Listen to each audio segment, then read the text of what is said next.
Hello friends, நாம் இன்றைக்கி என்ன பார்க்க போகிறோம் பார்த்தீங்கன்னா, வாய்ப்புண் வயிற்றுப்புண் எல்லாத்தையும் குணமாக்கக்கூடியதான வெந்தயக்களி பண்ண போகிறோம். இதுக்கு 200 கிராம் கருப்பட்டியை வந்து நல்லா தூள் பண்ணி அதை கொஞ்சோண்டு தண்ணி சேர்த்து நல்லா கரைச்சி எடுத்து வச்சுக்கலாம். இதை ஃபில்ட்ரு பண்ணி நம்ம எடுத்து வச்சுக்கலாம்.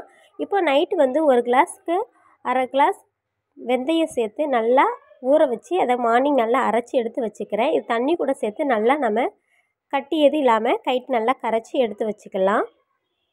நம்ம இந்த வெந்தயம் அரிசி மாவு இது நல்லா கலந்து எடுத்ததுக்கப்புறமா நாம் இது கூட கரைச்சி வச்சதான கருப்பட்டி பாகு வந்து இதோடு சேர்த்துடலாம். கருப்பட்டி வந்து நம்ம கரையை தான் வச்சுருக்கோம், பாகுபதம் எதுவும் செய்யலை. இதே போல் கட்டி இல்லாமல் நல்லா நம்ம மாவை கரைச்சதுக்கப்புறமா நம்ம இது கூட அரிப்பு வச்சு நம்ம பாகையும் இதோட சேர்த்துடலாம். சேர்த்துட்டு கலந்து விட்டதுக்கப்புறமா நம்ம ஸ்டவ்வை ஆன் பண்ணி ஸ்டவ்வை மீடியமில் வச்சுட்டு கை விடாமல் நம்ம கிளறி விட்டுக்கிட்டே இருக்கலாம். நம்ம கை விட்டுட்டோம்னா அது வந்து கட்டி ஆக ஆரம்பிச்சிடும். அதனால் நம்ம கை விடாமல் நம்ம கிளறிக்கிட்டே இருப்போம். அடியும் பிடிக்கும். அதனால் நம்ம இதே போல் ஒரு ஸ்டிக் எது இருந்துச்சுன்னா நம்மளுக்கு மரக்கரண்டி இருந்தால் நம்ம கிளறதுக்கு ரொம்பவே நல்லாயிருக்கும். இப்போ நல்லா கை விடாமல் நம்ம கிளறி விட்டுக்கலாம்.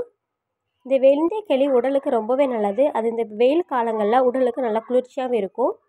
இப்போ நான் அது கூட ஒரு டேபிள் ஸ்பூன் அளவு நெய் சேர்த்துருக்கேன். நீங்கள் நல்லெண்ணெய் இருந்தால் நல்லெண்ணெய் சேர்த்துக்கோங்க. அது ரொம்பவே உடலுக்கு ஆரோக்கியமானது. இப்போ இது எல்லாத்தையும் சேர்த்துட்டு நம்ம நல்லா கைவிடாமல் கிளறி விட்டுடலாம். இப்போ பாருங்கள், நம்மளுக்கு களி வந்து தயாராகிட்டு. இந்த ஸ்டேஜில் நம்ம ஸ்டவ் ஆஃப் பண்ணிட்டோன்னா ஆறின பிறகு நம்மளுக்கு நல்லா எடுத்து சாப்பிட ரொம்ப நல்லாயிருக்கும். இது போல் ஹெல்த்தியான ரெசிபியை உங்கள் வீட்டில் ட்ரை பண்ணி பாருங்கள். இந்த வீடியோ பிடிச்சிருந்துச்சுன்னா லைக் பண்ணுங்கள். தொடர்ந்து அடுத்த வீடியோவில் சந்திப்போம். நன்றி, வணக்கம்.